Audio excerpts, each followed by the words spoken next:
What's up, YouTube?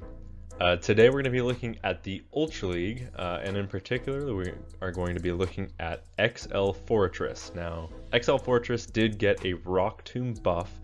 They decreased the energy it required to get to that move, and they also buffed its damage. So a double buff for Rock Tomb, and it already had a guaranteed debuff attack chance. So yeah, it's a 100% chance to debuff the opponent's attack. So Fortress is also pretty bulky. So when you look at it in the one shield scenario in the Ultra League, it now has a 30-13 record, which is insane.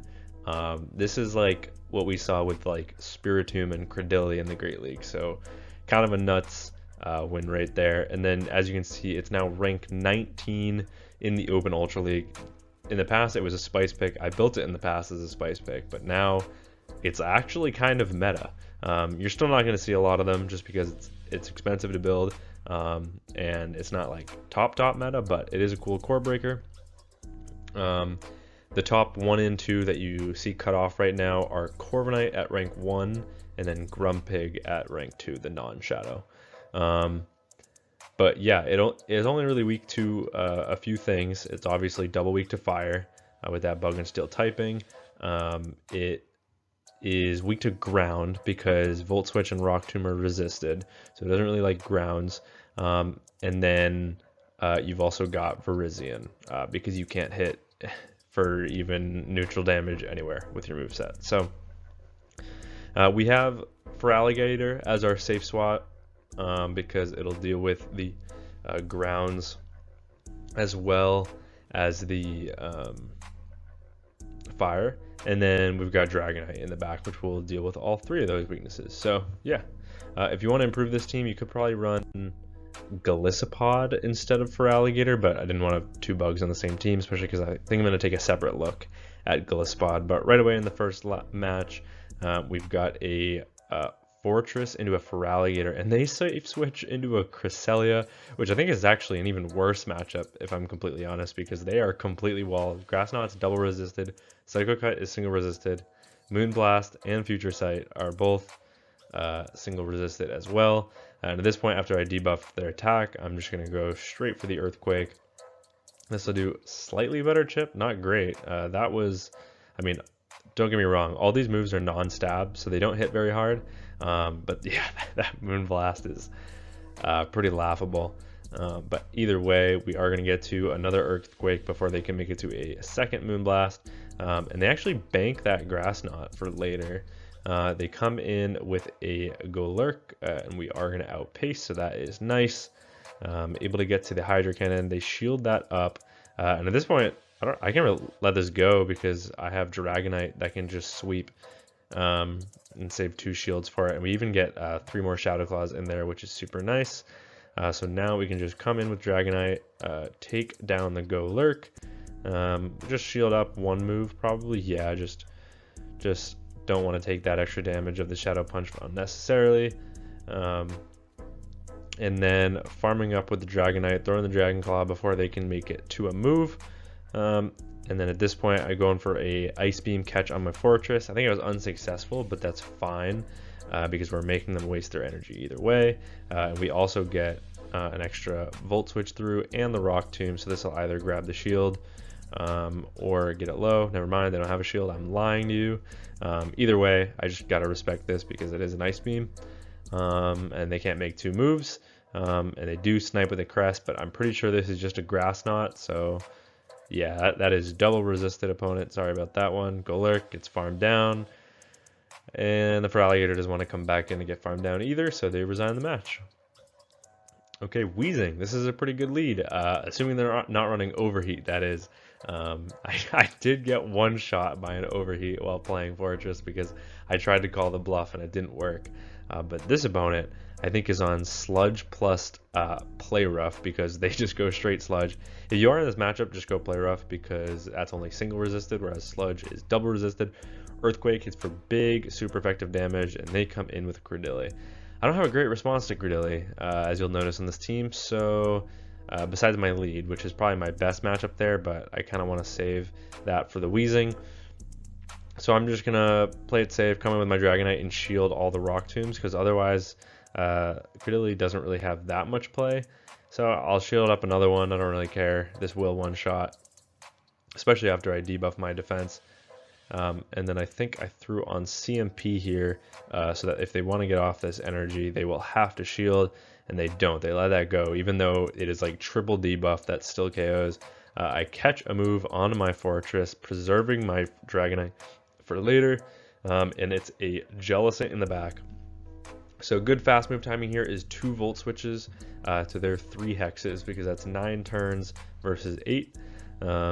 And so you're going to see me going for 2 Volt Switches every single time before I throw my energy if I can.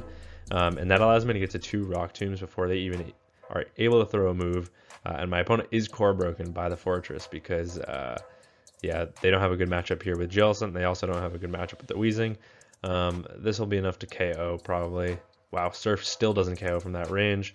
I snipe at the Dragonite. I still have energy loaded. My opponent realizes they're just going to get farmed down, so they resign the match. Corviknight in the lead. This is a pretty good lead. We've got super effective Volt Switch, Rock Tomb is neutral, everything they have is pretty much neutral as well. Sand Attack is neutral, Sky Attack is neutral, Payback is neutral. Well, the only thing resisted here would be Iron Head, but looks like my opponent is probably not on it. So we do just go for the Rock Tomb. And I think we can outpace to the second move, which is nice.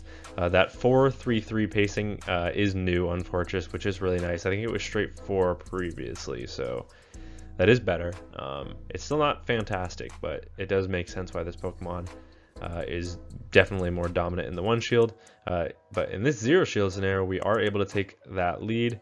I should have gone for 2 Volt Switches here to throw in a good fast move timing, but I think I just wanted to get off this Rock Tomb. I am surprised they come in with a Cradily, but that does actually let me throw on good timing the second time around, which is nice, because now we've double debuffed their Shadow Cradily, so they instantly reset on Greninja. And they're already in the yellow before they even decide to throw a move. 1 Night Slash won't KO, but 2 will, and they have 2 loaded already, so yeah. I'm probably going to have to start shielding this up and then maybe throw right before they get to their 3rd Night Slash. I think is probably my best course of action if I can't get the full farm down. Looks like I just can't quite get there. And I probably don't want to commit 2 shields because I do know that they have a move loaded on their Cradily. So there's no point. I'm just going to come in with the Feraligatr. They come in with the Cradily. I try and catch. They don't throw, so that actually allows me to get to another Rock Tomb. Maybe they're trying to double up, or maybe they're even trying to go for a really aggressive double resisted Bullet Seed farm down in order to come out with 2 moves. But unfortunately, new pacing on the Forretress allows me to sweep that game.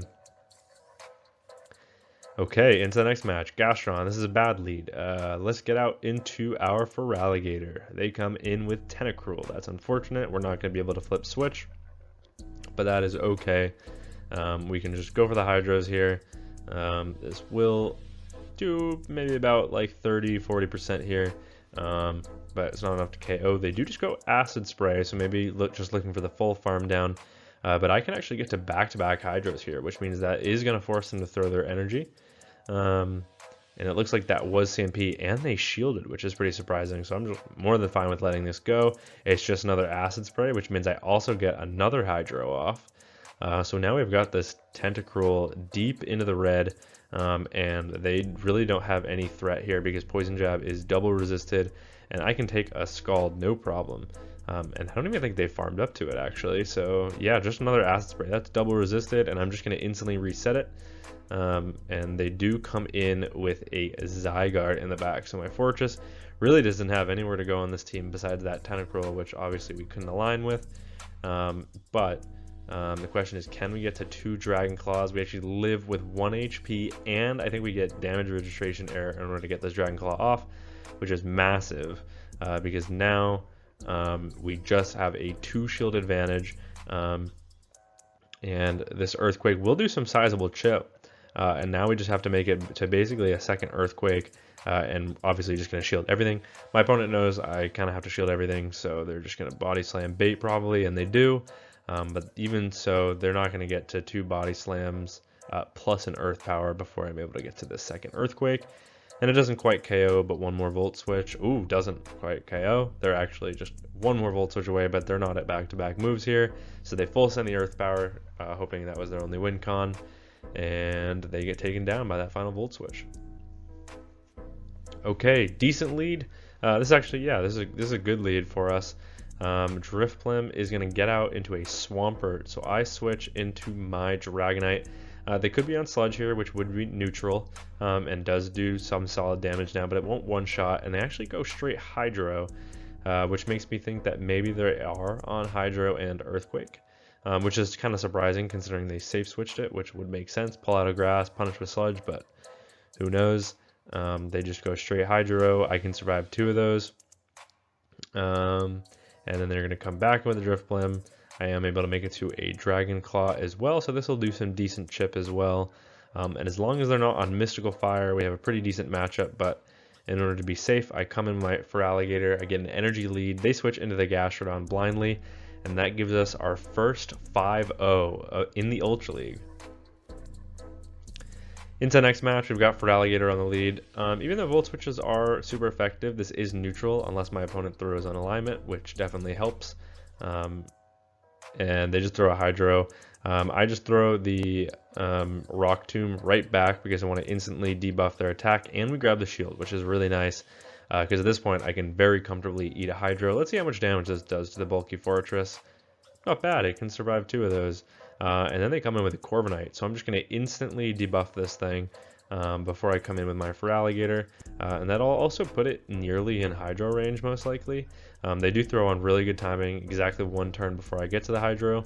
It is a Sky Attack, but look at that. Now I can take like 2 of those basically because of that debuff with the Rock Tomb. We get off the Hydro, doesn't quite KO, and we're quite not able to get to the farm down, so I will be forced to commit the shield. It is the Iron Head, unfortunately, which means that would have been resisted. And then they come in with a Lapras to eat this energy, which is a pretty nice play because I do all my moves are resisted, so I do just come in with the Fortress. This will hopefully force them to throw their energy, and it does. The only problem with this is I have 0 shields and a Dragonite, and my switch timer is not quite up yet, and I need to outpace, but fortunately they blind swap into the Feraligatr. They give me a full farm down, and now all I have to do is make it to back-to-back Dragon Claws before they can make it to an Ice Beam. And can I get there? The answer is yes. Back-to-back Hydros, back-to-back Dragon Claws reached, and at this point this game is over. And it's also a CMP tie, which is huge. That means they have just used all of their energy. It is the Ice Beam, but I have the Hydro loaded on my Feraligatr, and we can very easily sweep this game. The bulky Lapras will still go down to a resisted move at that amount of HP. Venusaur in the next match. So obviously fast move is resisted. Both of our charge moves are neutral, but they are double resisted everywhere. So they come in with a Feraligatr. I get off 2 super effective Volt Switches, and then I come in with my own Feraligatr because that is basically worth a Hydro's worth of damage against Shadow Feraligatr. So that should allow me to always come out of this matchup with a shield advantage, or at least switch, is what I'm hoping. But as I'm starting to look at my HP, I don't know if I can make it to 2 more Hydros before they fully Shadow Claw farm me down.